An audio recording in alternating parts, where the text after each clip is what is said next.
سے دو کلام ایک چند اشعار پیش کروں. اپنا پڑھے جانے والا بہت پرانا کلام پیش کر رہا. وہ کلام کہ جب فیضان مدینہ کی فضاؤں میں یہ کلام مجھے امیر سنت نے نیا تحریر فرمایا تھا. نیو کلام اس وقت یہ مجھے عطا فرمایا تھا.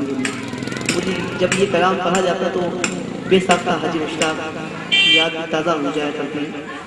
حاجی مشتاق علیہ الرحمہ کے اس وقت موجود تھی اور بھی سارا حاجی مصطفیٰ علیہ السلام تشریف فرما تھا. لیکن امیر سنت نے الحمدللہ کرم فرمایا اور مجھے یہ کلام عطا فرمایا اور میں نے اسی وقت اس کلام کی نئی طرز بنا کر اسی وقت پیش کیا تھا. اس کے بعد بہت سارے ناتوانوں سے فیض حاصل کیا پیش کر رہا. اسی طرز میں کلام پیش کر رہا. بہت مشہور کلام مل کر پیش کریں گے, بہت مزہ آئے گا انشاءاللہ.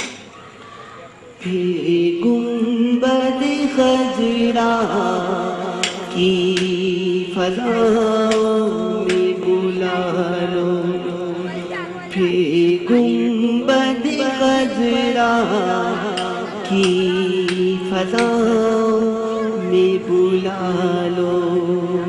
الحمدللہ آج تک اپنے ہی طرزوں کا انتخاب کیا گیا. آج تک اپنی ہی ہزاروں الحمدللہ طرزیں اپنی ہی پڑھی. کبھی میرا ذہن نہیں کہ میں کسی کا پڑھا ہوا کلام یا کسی طرزوں کو پڑھوں. ہاں الحمدللہ اپنی طرزوں کو ہزاروں ناتوان پر پیش کیا ہوگا. میں نے کبھی کسی ناتوان کی پڑھی ہوئی طرزیں نہیں پڑھتا ہوں. میری طبیعت ہے شروع سے. تو اور آج کل جو ماحول چل رہا ہے ناتوانی کی, وہ جو بدتمیز قسم کے لوگ جو اسٹیج پر آ کر جس کو آپ بڑی عزت دے کر سنتے دھم دمادم ہو رہا ہوتا ہے, بدتمیز قسم کے لوگ جو اللہ کے نام کی بے ادبی کر رہے ہوتے ہیں, آقا علیہ السلام کے نام کی بے ادبی کر رہے ہوتے ہیں, اور آپ ان کو عزت دے رہے ہوتے ہیں, آپ ان کے ہاتھ پاؤں چوم رہے ہوتے ہیں, بڑی ادب سے آپ سن رہے ہوتے ہیں, لیکن وہ بدتمیزی کر رہے ہوتے ہیں. میں بڑے سخت الفاظ ادا کر رہا ہوں.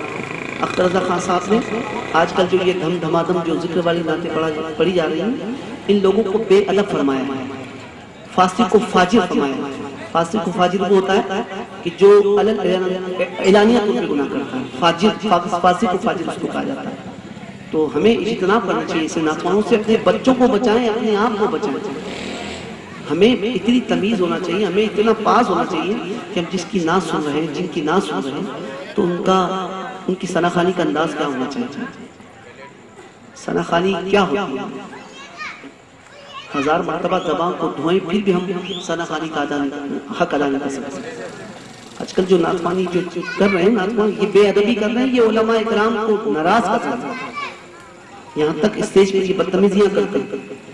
وہ لوگ جو کل تک پبلک میں بیٹھنے کے قابل نہیں تھے, آج وہ اسٹیج پہ بیٹھ کر جو بے ادبی کر رہے ہیں اور ہم ان کو سن رہے ہیں.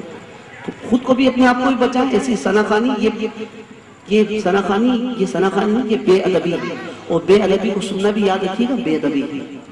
تو خود بھی اپنے آپ کو بچائیں. میں اکثر محفلوں میں کہا کرتا ہوں کہ یہ بے ادبی ہو رہی ہے, جب بے ادبی ہوگی وہاں خاک روحانی ہوگی.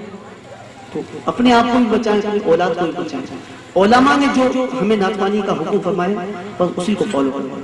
میں تو حیرت کرتا ہوں, بے شمار دیندار قسم کے لوگ جو ان کو جھوم کے سن رہے ہیں. ارے اللہ کے بندو, اتنی تو تمیز ہونا چاہیے کہ جو سن رہے ہو اس کے بارے میں علماء کیا فرماتے ہیں. تو علماء نے منع فرمایا ہے. اعلیٰ حضرت کے پوتے حضرت اختر رضا خان صاحب ازہری دامت برکاتہ العالیہ نے بھی واضح طور پہ فرمایا ہے کہ یہ بے ادبی ہے اور فاسق و فاجر لوگوں کا طریقہ ہے. علماء نے اس پر متفقہ جو وہ اظہار بھی کیا ہے کہ ہم اس پر متفق ہیں. تو ارادہ کر لیجیے کہ یہ ذکر والی ناتوانی بھی نہیں ہے. اس کو ذکر بولتے ہیں. ذکر تو ہم ساری زندگی کرتے رہیں گے, لیکن یہ ذکر کی بھی بے ادبی ہے. ارادہ کر لیجیے کہ انشاءاللہ جو معیاری ناتوانی, جو ادب والی ناتوانی, وہی سنیں گے انشاءاللہ. باوالے بھولیں گے انشاءاللہ, تاکہ ہم سب گواہ بن جائیں, ہماری زمین بھی گواہ بن جائے کہ اللہ تیرے محبوب علیہ السلام کی بے ادبی ہوتی ہے جس ناتوانی, اس سے انہوں نے اجتناب کا اظہار کیا تھا, اور معیاری با ادب ناتوانی جو ہے اس کا اظہار کیا تھا کہ ہم یہ سنیں گے. میں آپ کو کہتا ہوں, بے شمار میں میرا لاسٹ ٹائم جو ساؤتھ افریقہ جانا ہوا ہے, بے شمار لوگ ایسے لوگ کہ جو علماء تو فالو کرتے ہیں, ان لوگوں نے ناخوانیاں سننا چھوڑ کہ ایسے بے ادب لوگوں کی وجہ سے شیخ بھائی ہمارا دل ہی کرتا ہم ناخوانی سنیں. لیکن میں تو حیرت کرتا ہوں کہ ہمارے بعض ہمارے اسلامی بھائی بھی سن رہے ہوتے ہیں جھوم جھوم. حالانکہ امیر سنت نے اتنے سخت الفاظ عطا فرمائے ہیں. بچا کریں ناخوانی سے, اس طرح کی ناخوانی سے بچیں. اور اگر کوئی بھی ناخواں یا خامخواہ ہو, آپ ترجیح معیاری ناخوانی کو دیجیے. آئیے مل کر پڑھ لیجیے, اگر مل کر پڑھ لیجیے تو انشاءاللہ آقا علیہ السلام کا تراخانوں میں نام شمار ہو جائے گا. تیری گنبد خضرا کی فضاؤں میں بلا لو, سرکار بلا کر مجھے سینے سے لگا لو, سینے سے لگا لو. اگر یہ جملہ باوجہ بلند کہہ دے, پتہ نہیں ہم میں سے کس کی